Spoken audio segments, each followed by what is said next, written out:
19. decembra navštívili misijný dom v Nitre páter Leopold Slaninka, riaditeľ slovenského vysielania Rádia Vatikán, a pani Dagmar Babčanová, bývalá veľvyslankyňa Slovenskej republiky vo Vatikáne v rokoch 2002 až 2007. Počas besedy s farníkmi priblížil páter Slaninka históriu slovenského vysielania Vatikánskeho rozhlasu z príležitosti jeho 60-ročného jubilea, ale aj jeho súčasné premeny. A bývalá veľvyslankyňa Slovenskej republiky vo Vatikáne, pani Dagmar Babčanová, predstavila svoju knihu Žena v srdci cirkvi. Pani Babčanová bola prvou ženou, ktorá ako veľvyslankyňa reprezentovala Slovensko vo Vatikáne. V jej knihe majú osobitné miesto kapitoly, ktoré sú spomienkou na Jána Pavla II. A ktoré sú vyznaním vzťahu pani veľvyslankyne k životným hodnotám. Tak počiatky Vatikánskeho rozhlasu siahajú do roku 1929, kedy pápež Pius XI poveril alebo požiadal Guglielma Marconiho a spoločnosť Ježišovu, aby v štáte Vatikán zriadili rozhlasovú stanicu. Vznikla rozhlasová stanica Vatikánsky rozhlas s prvým vysielaním v latinskom jazyku príhovorom pápeža Pia XI.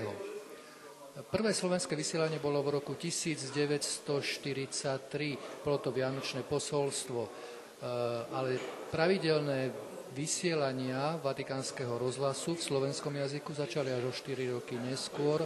Tak v roku 2003 vzniká slovenská stránka Vatikánskeho rozhlasu na internete, ktorá v súčasnosti je zároveň aj spravodajskou agentúrou, kde sa pokúšame teda čím rýchlejšie podávať najaktuálnejšie správy z Vatikánu v slovenskom jazyku.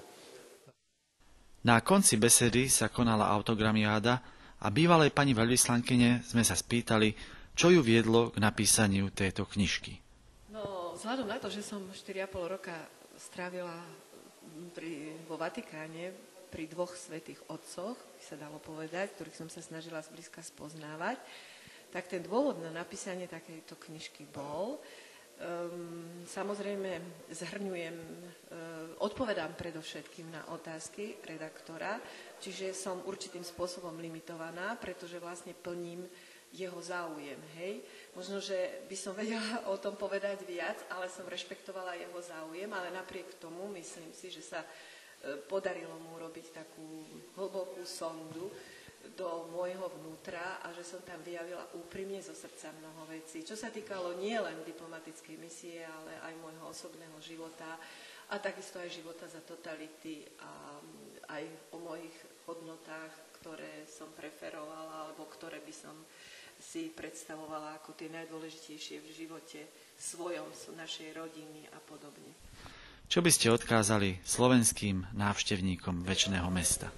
Áno, myslím si, že každý, kto navštíví Rím, tak navštíví aj Vatikán a myslím si, že takým vyvrcholením je vždy audiencia so Svätým Otcom, ktorú si prichádzajú vypočuť každý týždeň nesmierne davy ľudí a to sa nepodarí nejakému politikovi zorganizovať takéto davy, ktorí budú pravidelne chodiť a počúvať jeho myšlienky. Tak by som aj našim slovenským pútnikom prijala, keď prídu na audienciu, aby dobre počúvali Svätého Otca, pretože má nám čo povedať. V každej chvíli má nám čo povedať.